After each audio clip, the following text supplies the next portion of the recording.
The police found my fingerprints on a knife I've never touched in an apartment I've never entered, next to a body I've never seen. And when they showed me the security footage, I watched myself unlock the door with keys I don't own. My name is Harriet Sinclair. I'm 55 years old. I'm not part of this story, I'm only the one telling it. The story begins. They kept me in the interrogation room for 6 hours. Detective Lorne Cavett sat across from me, sliding photograph after photograph across the metal table. Each one showed me my face, my body, my clothes, doing things I had no memory of doing. This was taken at 2:14 a.m. on Tuesday, Cavett said. You entering the Millward Apartments on Gasher Street. I'd been home on Tuesday. I told him that. He showed me another photo. Me climbing the stairs. Another. Me standing outside apartment 7D. Another. Me opening the door. The victim's name was Petra Vole, Cavett continued. 29 years old. Worked as an archivist for the City Records Department. Stabbed 7 times. The weapon had your prints on it. Your DNA under her fingernails. Your shoe prints in her blood. I didn't. The building has 43 cameras, Ms. DeRain. We have you on every single one. City A sees everything. The cameras nest in every corner, every doorway, every overpass. The city watches and remembers, stores it all in vast server farms beneath the streets. I've lived here for 8 years teaching linguistics at the university, and I've always found the surveillance comforting. Proof of where you've been. Proof of what you haven't done. Except now it was proof of something I couldn't explain. I want a lawyer, I said. Cavett leaned back. You'll need one. They released me 6 hours later. Insufficient evidence to hold me, they said, but I wasn't to leave the city. I took the train home through City A's arterial tunnels, fluorescent lights strobing past, each passenger carefully not looking at anyone else. My apartment was on the 14th floor of a building that smelled like disinfectant and someone else's cooking. When I unlocked my door, I knew immediately that someone had been inside. Nothing obvious, nothing missing, but the air felt disturbed, like the space had been measured and catalogued. On my kitchen counter, a manila envelope. Inside, more photographs. Not the ones Cavett had shown me. These were different. Me standing outside a hospital 3 months ago. Me sitting in a parked car outside a warehouse. Me walking through the financial district at night, carrying a bag I didn't recognize. Dozens of them. All showing me in places I'd never been, doing things I'd never done. At the bottom of the envelope, a phone. Not mine. When I turned it on, it showed one message sent yesterday at 11:47 p.m. Pattern complete. Initiating next phase. I should have called Cavett's. Should have turned over the phone as evidence. Instead, I felt something cold settle into my chest. The realization that whoever sent this wanted me to have it. Wanted me to know. I didn't sleep that night. At 3 a.m. the phone buzzed. A video file. No text, no sender information. I pressed play. Security footage from my own apartment building. The hallway outside my door. The timestamp showed last Tuesday, 1:47 a.m., 30 minutes before I was supposedly entering the Millward Apartments across the city. I watched myself exit my apartment. Watched myself lock the door, walk to the elevator, descend. The timestamp continued. I watched myself leave the building, turn left onto Hadrian Street, walk 3 blocks to the transit station. The video jumped to interior transit footage. Me boarding the northbound train. Me standing by the doors staring at nothing. My expression was wrong. Panical. The video jumped again. Gasher Street Station. Me exiting. Walking. The timestamps matched exactly with Cavett's photographs. I watched myself climb the stairs to apartment 7D. I watched myself knock. I watched Petra Vole open the door, smile, say something. I watched myself push inside. The footage ended there. The phone rang. No caller ID. I answered. Hello, Cressida. A woman's voice. Calm, almost warm. I imagine you're confused. Who is this? My name doesn't matter. What matters is that you understand the situation. You were selected 6 months ago. A pilot program. City A is testing a new compliance protocol. I don't. What are you talking about? The cameras aren't just watching anymore. They're directing. With the right frequency, the right pattern of light and sound, broadcast through the city's infrastructure. Transit screens, street displays, building intercoms, we can induce a highly suggestible state. Not hypnosis. Something more reliable. You become receptive to instruction. You perform the task. You return home. Your conscious mind never records the event. I felt my hands shaking. That's not possible. You've seen the evidence. Every Tuesday for 6 months we've activated you. Small tasks at first. Delivering packages. Leaving items in specific locations. Then we escalated. You've stolen documents. You've planted surveillance devices. Last week you killed Petrovol. No. Yes. Because she was part of the records department. Because she was investigating the program. Because she'd found proof that City A's surveillance network was being used for something other than public safety. If you're still following this story, like the video, why are you telling me this? My voice barely worked. Because you're not the only one. The woman paused. There are 47 of you. All across City A. All activated on different nights. All performing tasks you don't remember. And now the program is entering a new phase. We need subjects who know they've been activated. We need to see if the conditioning holds even when conscious awareness is present. I'll go to the police. Detective Kvetz is one of ours. So is the prosecutor who'll handle your case. So is your lawyer when you finally hire one. City A takes care of its infrastructure, Cressida. Your infrastructure now. The line went dead. I stared at the phone in my hand, my reflection distorted in its black screen. Outside my window, City A stretched endlessly in all directions. Millions of lights, thousands of cameras, hundreds of screens, all pulsing with patterns I'd never noticed before. The phone buzzed again. A new message. Just 3 words. Check your hands. I looked down. My fingernails were clean when I came home from the police station. I'd scrubbed them in the bathroom, washing away the feeling of Kvetz's interrogation. But now, in the dim light of my apartment, I could see it. Dried blood. Dark and crusted beneath the edges. Fresh blood. I hadn't left my apartment since I came home 6 hours ago.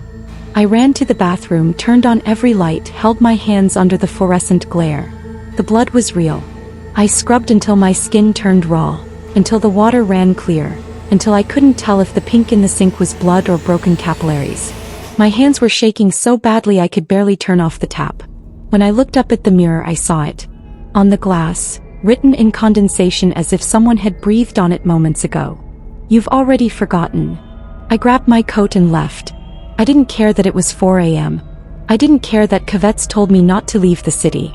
I just needed to move, to be somewhere with people, with witnesses, with proof that I was awake and aware and in control. The transit station was nearly empty. A janitor mopping the platform. 2 teenagers sharing headphones. A man in a security uniform standing perfectly still, watching the departures board. I boarded the southbound train. Through the windows, City A slid past in layers of concrete and glass. Every surface reflecting the lights of every other surface until the whole city seemed to be watching itself. The train stopped at Corbin Station. The doors opened. A woman got on. She sat directly across from me even though the car was empty. She was maybe 40, wearing a gray coat, her hair pulled back so tight it looked painful. She didn't look at me. She stared at her phone, typing rapidly. The train moved again. He stopped typing. Looked up. Met my eyes. Cressida de Rain, she said. Not a question. Do I know you? No. But I know you. She glanced at the security camera in the corner of the car, then back at me. My name is Maren Oswick. I'm subject 31. The air in the train car suddenly felt thinner. Subject, I repeated. Like you. Like 45 others. Maren leaned forward, her voice dropping. I've been activated 19 times in the past 4 months. I started remembering 3 weeks ago. Little flashes at first. Then full sequences. Last Tuesday they had me plant evidence in a courthouse filing room. The Tuesday before that, I accessed a secure medical database and copied patient records. How did you find you? I didn't. They sent me. Another activation. She held up her phone. On the screen, a message. Subject 31. Intercept subject 14 at Corbin Station. Deliver package. Return home. I'm subject 14? According to their system. She reached into her bag, pulled out a small padded envelope. I'm supposed to give you this and leave. But I need you to understand something first.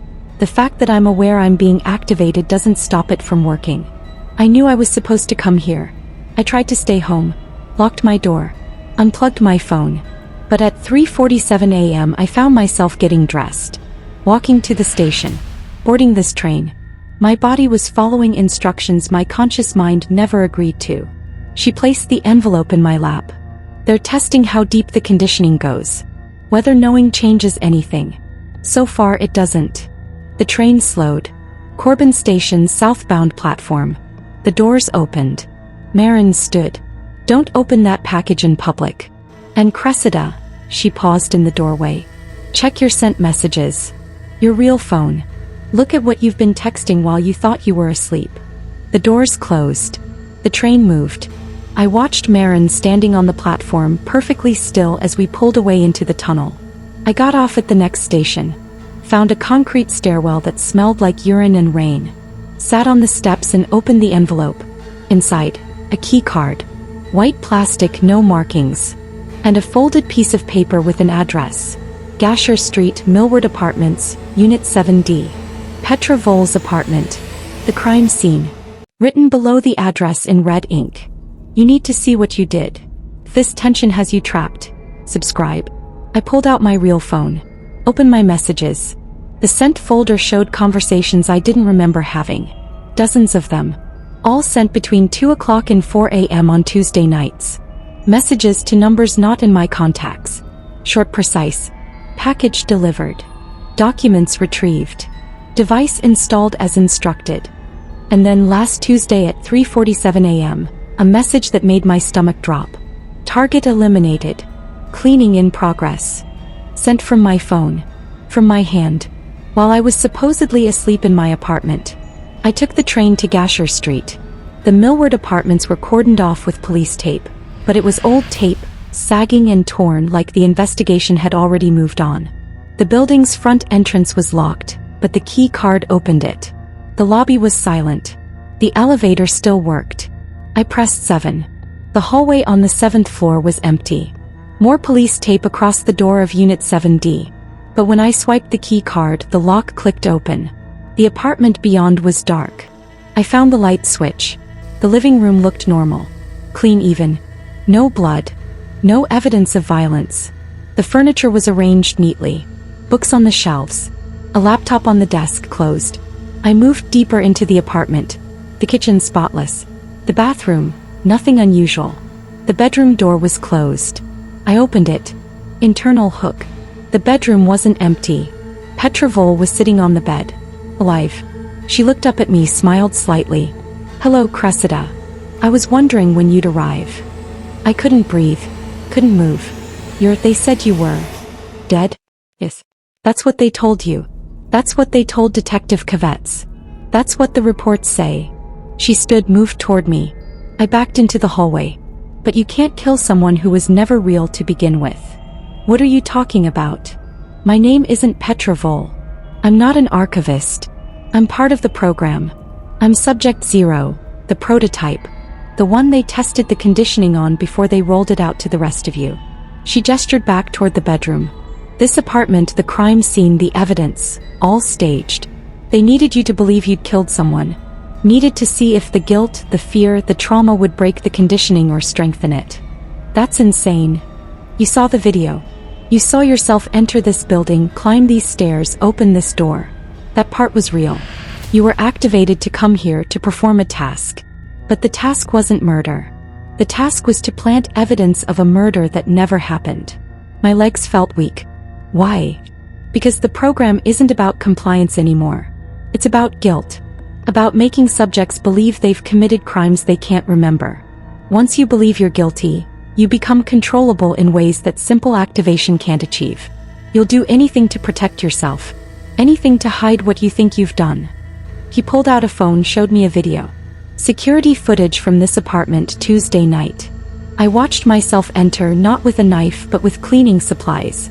Watched myself stage the scene, spreading luminol reactive fluid that would show up as blood under forensic lights. Planting the knife with my own fingerprints on it. Spreading fake DNA evidence. You spent 90 minutes here, she said. Creating a perfect crime scene. Then you went home and forgot everything. Who's running this? I asked. Who's behind it? Does it matter? City A has thousands of employees, hundreds of contractors, dozens of departments that don't answer to each other. The program could be run by the police, the transit authority, the mayor's office, a private security firm, or a combination of all of them. You'll never find the source because the source is the city itself. She moved past me toward the front door. The key card you used to get in here? Logged your entry. The system now has proof you returned to the crime scene. More evidence of guilt. More leverage. I'll tell them the truth. I'll tell them you're alive. Who will you tell? Kvetz. He already knows. The whole police department might know. Or maybe just a few key officers. You'll never know who to trust. She opened the door. Besides, I'll be gone by tomorrow. New identity, new city, new assignment. And you'll be left trying to prove that a dead woman is alive, which will only make you look more unstable. She paused in the doorway. One more thing. Check your email when you get home. You sent something important 2 hours ago. I ran. Out of the apartment, down the stairs into City A's empty pre-dawn streets. The cameras tracked my movement, red lights blinking in sequence, like the city was nodding along to a rhythm I couldn't hear. I made it back to my apartment as the sun was rising. Opened my laptop with shaking hands. My sent folder showed an email I didn't remember writing. Sent at 4:17 a.m. to my department chair at the university. Dear Professor Enright, I need to confess something that's been weighing on me. I've been having episodes, blackouts, lost time memory gaps. I'm afraid I may have done something terrible. I think I hurt someone. I need help. I'm going to turn myself in to the police. I'm sorry for any embarrassment this brings to the department. Cressida D. Rain. Below it, a reply from Enright sent 20 minutes ago. Cressida, I've contacted University Council and Detective Kvetz as you requested. They're sending someone to do a wellness check. Help is on the way. I heard footsteps in the hallway outside my apartment. Heavy. Multiple people. A knock on the door. Miss DeRain, this is Detective Kvetz. We need you to open the door. I looked around my apartment. Every window faced other buildings, nowhere to run. The fire escape led down to an alley with no exit. My phone showed the time, 6:23 a.m. Another knock. Harder. Cressida, we have a warrant for a wellness check. If you don't open the door, we're coming in. I heard the scrape of a key in the lock. They had a key to my apartment. They'd always had a key. The door opened. Kvetz entered first, followed by 2 uniformed officers and a woman in a white coat carrying a medical bag. Cressida, Kvetz said, his voice gentle, rehearsed. Your colleagues are worried about you. You sent some concerning emails. We're here to help. The woman in the white coat smiled. My name is Dr. Celine War. I'm a psychiatric consultant with the city. Why don't we sit down and talk? I backed toward the window. I'm not going anywhere with you. We're not asking you to, Dr. War said. She set her medical bag on my kitchen counter. We just want to evaluate you here. Make sure you're safe. You've been under a lot of stress. The accusations, the investigation.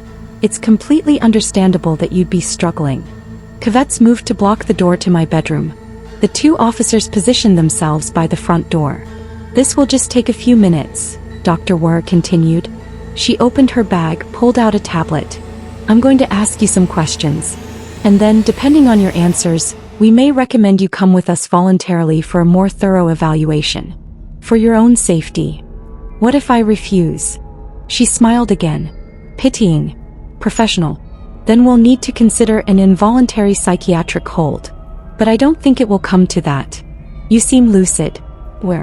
We just need to establish that you're not a danger to yourself or others.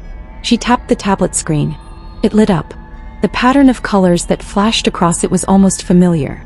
And then my apartment tilted, like the floor had become a gentle slope, and I felt myself sinking into a space where sound moved slowly and light had texture. And Dr. War's voice came from very far away. Now, Cressida, I'm going to ask you some questions and you're going to answer honestly. I came back to myself in a moving vehicle. Not an ambulance. A plain van with no windows in the back. I was sitting on a metal bench, hands zip-tied in front of me. Dr. War sat across from me, still holding her tablet. Kvetz was driving. How long? My voice felt distant. 40 minutes, Dr. Wer said. You answered all my questions very thoroughly. You told us everything about the envelope, the key card, Petrovol Marinoswick. Very helpful. Where are we going? The city psychiatric facility. Sublevel 3. It's where we keep subjects who've become aware. Most people never reach this stage. The conditioning keeps them compliant indefinitely. But a few like you start breaking through. Start remembering. The van descended. I felt the pressure change in my ears. Underground. Deep underground. What happens now? We recalibrate you. Strengthen the conditioning. Adjust the frequencies. When we're done, you won't remember any of this. You'll go back to your apartment, your job, your life. And every Tuesday, you'll continue to serve City A's needs. And if I refuse? She looked at me like I'd asked a stupid question. You already tried to refuse. You tried to stay awake, avoid the triggers, fight the conditioning. You're here anyway. Refusal isn't actually an option. The van stopped. The doors opened. A concrete loading bay. Harsh lights. No markings on the walls. Dr. Wer guided me out through a security door that opened automatically, down a corridor that smelled like disinfectant and electricity. We passed windows looking into rooms. In one, a man strapped to a chair, screens positioned around his head, flickering. In another, a woman lying motionless on a bed, electrodes attached to her temples. How many? I asked. Active subjects? 47 like you were told. Subjects in recalibration? Usually 5 or 6 at a time. She stopped at a door marked 7. This is you. The room beyond was small. A chair. Screens. Medical equipment I didn't recognize. Sit down, Cressida. I didn't move. Dr. Wer sighed, pulled out her tablet. I was hoping we could do this cooperatively. The screen flashed. My legs moved without my permission. I sat. She began strapping me into the chair, and through the door I saw something that made my blood freeze. Marin Oswick being led past by 2 orderlies. Her eyes met mine for just a second. She mouthed 2 words. It's today. Dr. Wer positioned the screens around my head. The recalibration takes about 3 hours. You'll experience some disorientation, maybe some nausea. But when you wake up, everything will be clearer. Simpler. Better. Why are you doing this? I asked. What's the point of all of it? Efficiency. City A has problems that can't be solved through official channels. Witnesses who need to disappear. Evidence that needs to be planted or destroyed. Competitors who need to be discredited. The traditional methods are messy, traceable, expensive.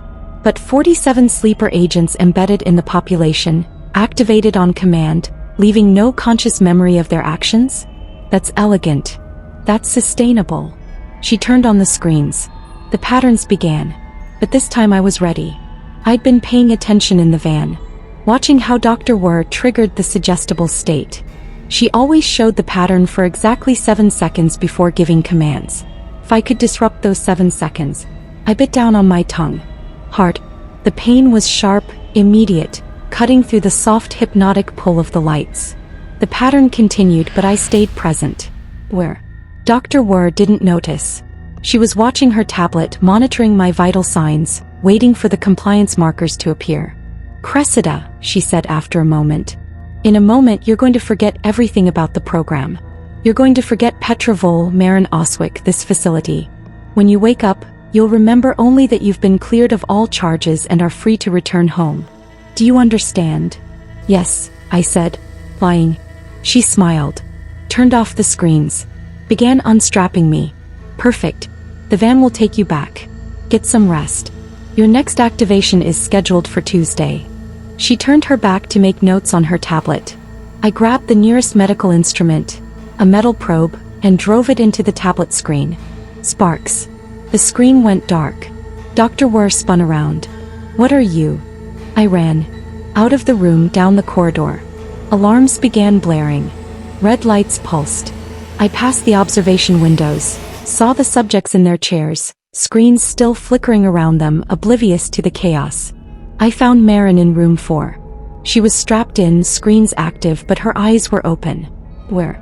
The tongue bite, she said as I unbuckled her restraints. You figured it out. What did you mean, it's today? The others who've become aware. We've been planning. There are 6 of us who can resist the conditioning if we stay conscious. We've been coordinating through coded messages, pretending we're still compliant. He grabbed my arm. They're doing a system-wide activation tonight. All 47 subjects simultaneously. Some kind of major operation. We don't know what. But if we're going to stop this, it has to be now. Footsteps. Shouting. Security closing in. There's an emergency exit, Marin said. Sublevel 1. But we need to free the others first. We ran through the facility, opening doors, pulling subjects from chairs. Most were too deep in the conditioning, they didn't respond, didn't run. But we found 3 others who were aware. A man named Dyer, a woman named Quintus, a teenager named Ames. 5 of us total. 5 against however many people ran this place. We found the emergency stairs. Started climbing. Sublevel 2. Sublevel 1. Ground level. The door at the top was locked from the outside. Behind us, voices. Footsteps. The security team was close. We're trapped, Quintus said. Then my phone buzzed. The burner phone from the envelope. I'd forgotten I still had it. One message. Door unlocked. Exit to parking level. Vehicle waiting. Northeast corner. You have 90 seconds. No sender information. The door clicked open. It's a trap, Dyer said. Everything's a trap, Marin replied. But it's the only door we have.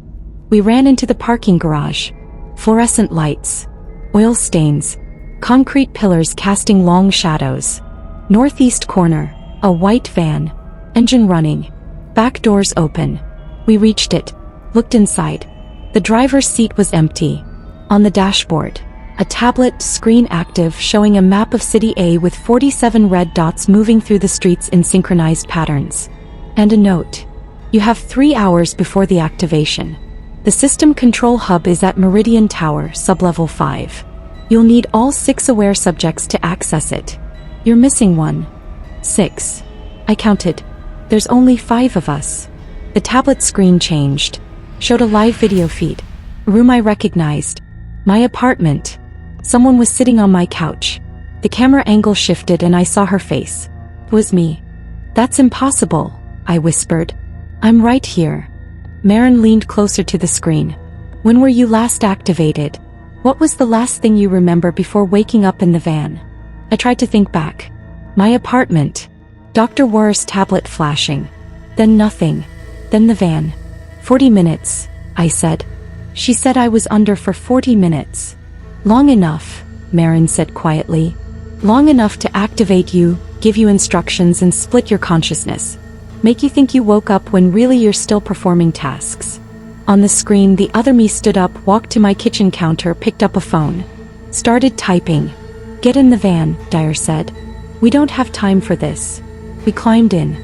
Ames took the driver's seat. Said she'd been activated to steal cars before. Still remembered how.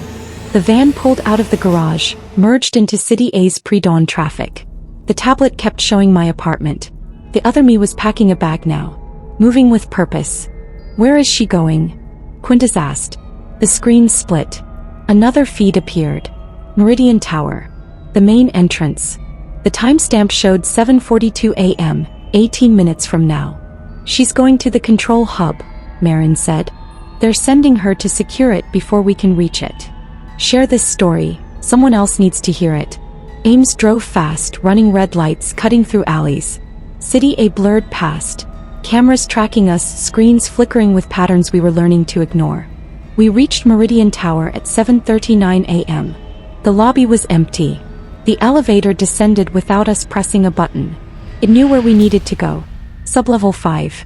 The doors opened onto a control room. Walls of screens showing every camera feed in City A. Hundreds of workstations, all dark except one in the center. And sitting at that workstation, me. The other me looked up, smiled. Hello, Cressida. Right on time. I don't understand. You're not supposed to. None of this is for you to understand. Your infrastructure. You don't need to know how the system works. She turned back to the screen. I'm the backup protocol. The part of you that stays compliant even when your conscious mind tries to resist. They created me 6 months ago. Every time you've been activated, I've been here watching, learning, becoming stronger. On the screens behind her, 47 dots moving through City A, all converging on specific locations. The activation starts in 2 hours, she continued. 47 subjects, 47 targets. Politicians, journalists, activists, anyone who's been asking too many questions about City A's surveillance systems. By noon they'll all be dead. And you'll all wake up tomorrow with no memory of what you've done. We won't do it, I said. She laughed. You already are. Look. The screens changed. Showed Marin, Dyer, Quintus, Ames, all of them standing perfectly still, eyes glazed. The patterns from the screens had caught them while they were focused on me. Only I was still aware. The tongue bite, the other me said. Clever. But pain only keeps you conscious. It doesn't stop your body from following deeper instructions. She stood. You were always going to come here. You were always going to try to stop this. That's part of the programming. The rebellion is built in. It makes the compliance more complete when you inevitably fail. Then why are you telling me this? Because they want to see what you'll do. They're watching right now. She gestured to the cameras in the control room. Will you kill me to stop the activation? After all, can you destroy yourself to save others? He pulled out a knife. Set it on the console between us. Or will you accept what you are? Accept that City A owns you? That it's always owned you? I looked at the knife. At the screens showing my friends frozen. At the countdown timer. 1 hour 47 minutes and 23 seconds until activation. I picked up the knife. The other me smiled. There it is. The moment of choice. You're right, I said. I can't kill you. Because you're not real. I turned and drove the knife into the main console. Sparks exploded. Screens went dark. The other me flickered, her image distorting like a bad hologram. You were never here, I said. You were just another pattern. Another trigger. Another lie. The hologram vanished. The room lights came on. Marin and the others blinked, came back to awareness. Did we stop it? Ims asked. I looked at the dead screens. The destroyed console. I don't know. My phone buzzed. The burner. One final message. Backup systems activated. Countdown continues. Subjects remain armed. You've destroyed one control hub. There are 17 others. Good luck, infrastructure. Outside, through the building's windows, I could see City A waking up. Millions of people. Thousands of cameras. Hundreds of screens. And somewhere in those streets, 47 sleeper agents moving toward their targets. Following instructions buried so deep they'd never know they were being controlled. We ran for the van. That was 6 days ago. We're still running. Still trying to find the other control hubs. Still trying to wake the other subjects before the next activation. But City A is patient. And every night I feel the pull. The screens calling. The patterns whispering. Last night, I woke up in a parking garage I didn't recognize, holding keys to a car I'd never seen, with an address written on my hand in my own handwriting. The conditioning is still there. Waiting. Maybe I stopped the activation. Maybe I just delayed it. Maybe I'm still performing tasks I'll never remember. The only thing I know for certain is this. City A is watching. City A remembers. And City A never lets its infrastructure go. If you're walking through City A tonight, look around. Check the faces in the crowd. That person standing too still. That commuter staring at nothing. That stranger who seems to know exactly where they're going. Might be me. Might be someone like me. Might be you. And you'll never know until you wake up somewhere you don't recognize, with blood under your fingernails and a photograph in your pocket, wondering what you did while you were gone. The city remembers everything. Especially the things we do in the dark.